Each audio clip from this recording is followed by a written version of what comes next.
எடப்பாடி பழனிசாமி தாக்கல் செய்த மான நஷ்ட வழக்கை உதயநிதி ஸ்டாலின் நிராகரிக்க வேண்டும் என்று சென்னை உயர்நீதிமன்றத்தில் மனு தாக்கல் செய்திருக்கிறார். அண்மை செய்தியாக பார்த்துக் கொண்டிருக்கிறோம். கூடுதல் விவரங்களை செய்தியாளர் கிருஷ்ணமூர்த்தி வழங்க நாம் கேட்கலாம். வணக்கம் கிருஷ்ணமூர்த்தி, கூடுதல் விவரங்கள். வணக்கம். தமிழக விளையாட்டுத்துறை அமைச்சர் உதயநிதி ஸ்டாலின் கடந்த ஆண்டு செப்டம்பர் 7ஆம் தேதி வெளியிட்டிருந்த ஒரு அறிக்கையில் சனாதனத்திற்கான அர்த்தத்தை அதிமுக பொதுச் செயலாளர் எடப்பாடி பழனிசாமி தேடிக் கொண்டிருப்பதாகவும், கோடநாடு கொள்ளை வழக்கிலிருந்து தப்பிப்பதற்காக ஒளிந்திருப்பதாகவும் எடப்பாடி பழனிசாமிக்கு எதிராக பல கருத்துக்களை அவர் வெளியிட்டிருந்தார். இது தொடர்பாக உதயநிதிக்கு எதிராக எடப்பாடி பழனிசாமி தரப்பில் 1,10,00,000 ரூபாய் மான நஷ்டஈடு கோரி கேட்டு சென்னை உயர்நீதிமன்றத்தில் எடப்பாடி பழனிசாமி வழக்கு தொடர்ந்துள்ளார். இந்த மனுவை விசாரித்த உயர்நீதிமன்றம் உதயநிதி ஸ்டாலினுக்கு இடைக்கால தடை விதித்து உத்தரவிட்டிருந்தது. இந்த நிலையில் தனக்கு எதிராக எடப்பாடி பழனிசாமி தொடர்ந்த அவதூறு வழக்கை நிராகரிக்க கோரி அமைச்சர் உதயநிதி ஸ்டாலின் தரப்பில் மனுவானது தாக்கல் செய்துள்ளார்.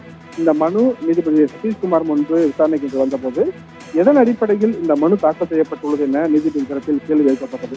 இதற்கு பதிலளித்த உதயநிதி ஸ்டாலின் தரப்பு ஆஜரான வழக்கறிஞர் ஈவி சந்துரு, இந்த விவகாரத்தில் மான நஷ்டஈடு வழக்கு தொடர்வதற்கு எடப்பாடி பழனிசாமிக்கு முகாந்திரமே இல்லை என்றும் கூறினார்.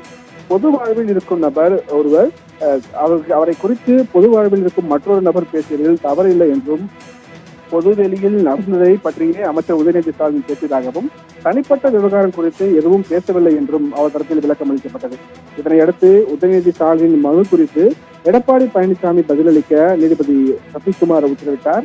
அப்போது எடப்பாடி பழனிசாமி சார்பில் ஆஜரான மூத்த வழக்கறிஞர் விஜயநாராயணன், கோடநாடு விவகாரத்தில் எடப்பாடி பழனிசாமியை தொடர்புபடுத்தி பேச உதயநிதி ஸ்டாலினுக்கு விதிக்கப்பட்ட தடையை நீட்டிக்க வேண்டும் எனவும் கோரிக்கை வைத்தார். இதனை ஏற்றுக்கொண்ட நீதிபதி இடைக்கால உத்தரவாக நீட்டித்து நீதிபதி விசாரணையை மார்ச் 15ஆம் தேதிக்கு தள்ளி வைத்து உத்தரவிட்டிருக்கிறார். ரமேஷ்,